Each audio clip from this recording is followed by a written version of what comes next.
अकेलापन क्या है या अकेले रहने से क्या फ़ायदे होते हैं। जब हम किसी के साथ रहते हैं तो वो कुछ बोलता है, हम कुछ बोलते हैं।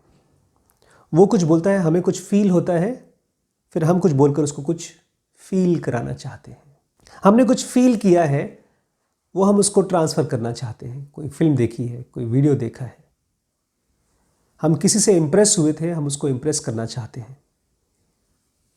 हम प्यार को महसूस करना चाहते थे तो इससे प्यार किसी तरह से मांगते हैं। हम जब लोगों के साथ रहते हैं, हमको नहीं मालूम पड़ता दिमाग से हम बिजनेस कर रहे हैं, दिमाग से कुश्ती कर रहे हैं। जब दो लोग बैठे रहते हैं या तीन लोग या भीड़ हो, जितनी ज़्यादा बड़ी भीड़ उतना ज़्यादा दिमागी कुश्ती चलती रहती है। ये दिमागी कुश्ती थोड़ा शांत हो सकती है, लेकिन इसके लिए स्पेस चाहिए।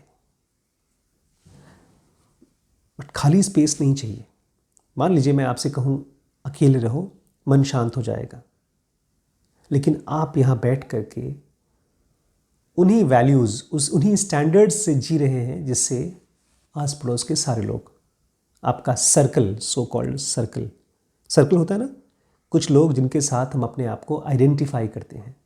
हो सकता है वो आपके क्लास फ्रेंड्स हो, या हो सकता है आपके कॉलोनी के फ्रेंड्स हो, या आपके जॉब के कलीग हो, या ऐसे ही आपने किसी को अपने लेवल का मान लिया है। तो अपने आप को उस आदमी के साथ, या कुछ अननोन रूल्स हैं जो आपके मन में चलते रहते हैं कि ये तो मेरे साथ होना चाहिए, ये तो मुझे करना चाहिए, उसको तो मुझे इतना रिस्पेक्ट देना चाहिए, मैं तो ये करूँगा, वो बोलेगा, ये बोलूँगा। ये सब बातचीत चलती रहती है क्योंकि मैं अपने आप को ज़बरदस्ती उस स्टैंडर्ड पे, मेंटल स्टैंडर्ड पे मेंटेन करना चाहता हूँ। लेकिन मेरे हिसाब से जो मन में अपने आप को एक लेवल तक रखने की कोशिश है, ये क्या है? ये ज़बरदस्ती का ड्रिल मशीन की तरह है। कभी देखा है ड्रिल मशीन चलते हुए? बहुत आवाज़, गंदी आवाज़ आती है। ऐसे ही मुझे लगता है जब मन के अंदर में बातचीत चलती है, बहुत गंदी आवाज़ है, लेकिन क्या करें, मन के अंदर चल रहा है। अपने आप से पूछिए, तुम किस काम की ज़िंदगी चाहते हो? किस काम की? कहा ना, मन के अंदर सोचते हैं ना कि अगर मेरा कॉलेज में एडमिशन नहीं हुआ तो मैं ख़त्म कर दूंगा अपनी ज़िंदगी को, मुझे कोई पसंद नहीं करेगा, या मैं किससे नज़रें मिलाऊंगा। तो जो भी स्टैंडर्ड्स आपके हैं अपने बारे में, जिसकी वजह से आप दुखी और परेशान हैं, उसके बारे में थोड़ा पूछिए अपने आप से, किसके लिए? आप जब देखना शुरू करेंगे, आप देखेंगे वो स्टैंडर्ड है नहीं। एक दीवार खड़ी है यहाँ पे, ये अच्छी दीवार है कि खराब दीवार है? सर दीवार है ये। नहीं, ये दीवार उस दीवार के बराबर की है? ये दरवाजे के लेवल की है कि नहीं? अरे सर, ये सब चीज़ें यूज़ की हैं, इसका पर्पज़ है धूप, गर्मी, सर्दी इनसे रोकने के लिए, बचाने के लिए ना। ऐसे ही हम सब के सब किसी ख़ास पर्पज़ के लिए हैं। जब तक हमको पर्पज़ नहीं पता रहेगा, हम ज़बरदस्ती आलू, गोभी, संतरा, अंगूर, इन सबको आपस में नापते रहेंगे। अरे ये तो बड़ा छोटा है, अंगूर संतरे से छोटा कैसे हो गया? हम जब अपने मन के अंदर में एनालिसिस करते रहते हैं तो अंदर में ही भीड़ बुला करके बैठे रहते हैं। इसीलिए हम भीड़ में जाना चाहते हैं, ताकि हम अंदर की भीड़ बाहर शेयर कर सकें। खूब इकट्ठी करते हैं चुटकुले, वीडियोस, और फिर जाकर के शेयर करते हैं। हमको लगता है हम कुछ कर रहे हैं, कुछ काम की चीज़ कर रहे हैं, बट हम एक ही चीज़ कर रहे हैं। यहाँ होती है गुदगुदी, हम यहाँ गुदगुदी करते रहते हैं बस। पहली बात कि आपको समझ में आए कि अकेले रहना मतलब इस ठंडन से थोड़ा सा मुक्ति। कभी दर्द होता है, पेट में दर्द हो या सर में दर्द हो, तो यही बात मन में आती है, थोड़ा देर शांत हो जाए, थोड़ा देर आराम हो जाए तो बड़ा अच्छा हो जाएगा।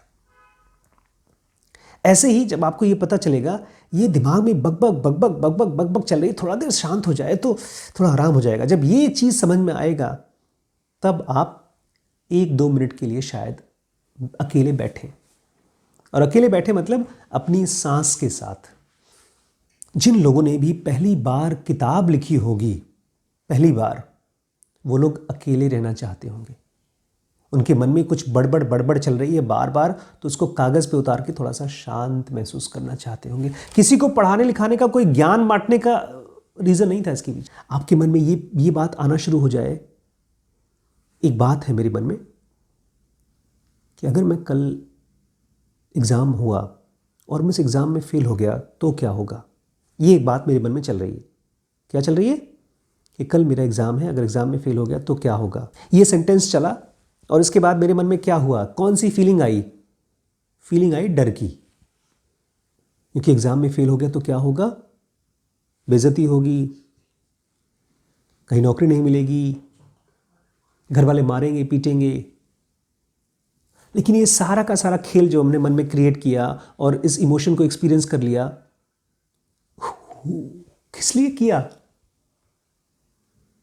क्यों किया? अगर फिजिकल लेवल पे देखा जाए तो हमने क्या किया पता है? 2 डंडा उठा के अपने सर पे पीट लिया। हमने एक सेंटेंस बोला, कल अगर मैं एग्जाम में फेल हो गया तो क्या होगा, और डर महसूस किया, बेइज्जती महसूस की और शर्म महसूस की और गिल्ट महसूस किया। वाह, कमाल का काम कर लिया आशीष जी तुमने तो सेकंड्स में अपने आप को तुमने टॉर्चर कर लिया मन के अंदर में। ये इसके पीछे एक कारण है। हम लोगों को ना हमारे थॉट्स जब बड़ करते रहते हैं तो एक झूठ कन्विंस करा देते हैं। पता है क्या झूठ? जब तक अपने आप को टॉर्चर नहीं करोगे, मेहनत नहीं करोगे। हमको लगता है जब तक हम गिल्ट से अपने आप को दबाएंगे नहीं, तब तक हम मेहनत नहीं करेंगे। और बात सही भी है। ये जो फालतू का काम करते हैं हम लोग, अंग्रेज़ी, हिंदी, मैथ, साइंस, केमिस्ट्री, ये सब फालतू के हैं, क्योंकि अभी तक इनकी यूटिलिटी, इनका पर्पस हमको क्लियर नहीं हुआ है। उस दिन मैं नाचा था, पता है, जिस दिन मैंने भगवद गीता को पढ़ना शुरू किया था और बुद्ध को पढ़ना शुरू किया था, मैंने कहा मैं हज़ारों गुना शुक्रगुजार हूँ उस अंग्रेज़ी के टीचर का जिसने मुझे अंग्रेज़ी सिखाया। मैं बहुत खुश हुआ था। मुझे लगा मेरी ज़िंदगी में पर्पस पता चल गया अंग्रेज़ी पढ़ने का। अब मुश्किल से मुश्किल सेंटेंस हो, मुझे समझना है, उसका स्ट्रक्चर समझना है। फिर मुझे लगा यार मुझे बुद्ध को पढ़ना है, मुझे कानामैन को पढ़ना है, मुझे कितने लोगों को पढ़ना है। ऐसा लगा जैसे एक भाषा जानने की वजह से मेरे लिए सोने की खान खुल गई।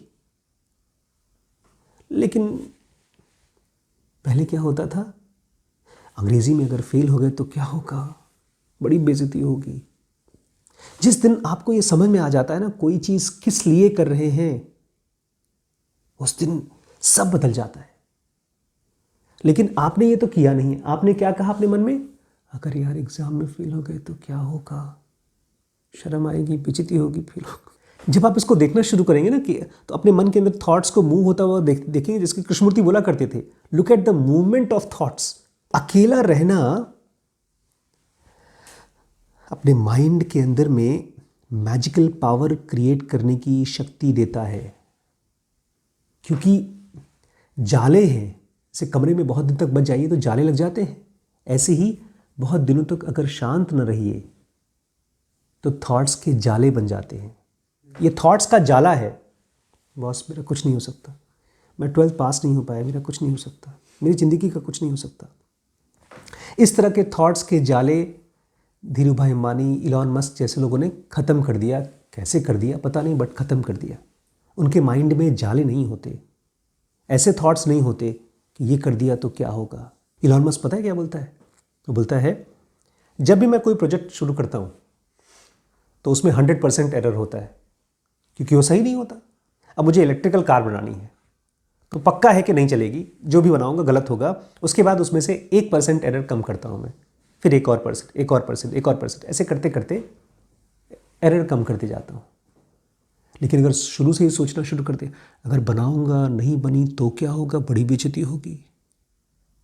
इतना शातिर आदमी है वो, ट्वीट कर करके अपनी कंपनी का शेयर ऊपर बढ़ाता है, नीचे करता रहता है, मजाक करता रहता है। मजाक नहीं करता, वो अपने माइंड में थॉट्स को प्ले करता है म्यूज़िक की तरह। क्या बोलना है, क्या सोचना है, क्या कहना है। लेकिन इसकी ताकत मिलती कहाँ से है? डीप अंडरस्टैंडिंग से। और डीप अंडरस्टैंडिंग आती है अपने आप को ब्रेक दे करके, शांत रह करके। जब ब्रेन में थॉट्स ही थॉट्स चलते जा रहे हैं तो किसी भी थॉट को आप पहचान नहीं पाएंगे, किसी को समझ नहीं पाएंगे, और ख़ासतौर से गहरे थॉट्स को तो पकड़ ही नहीं पाएंगे। कौन से सबसे इंपॉर्टेंट थॉट्स हैं उनको रखना, बाकी को भगाना ये मुश्किल हो जाएगा। तो अकेले रहने के लिए आपको उसकी वैल्यू समझ में आनी चाहिए, उसका टेस्ट समझ में आना चाहिए।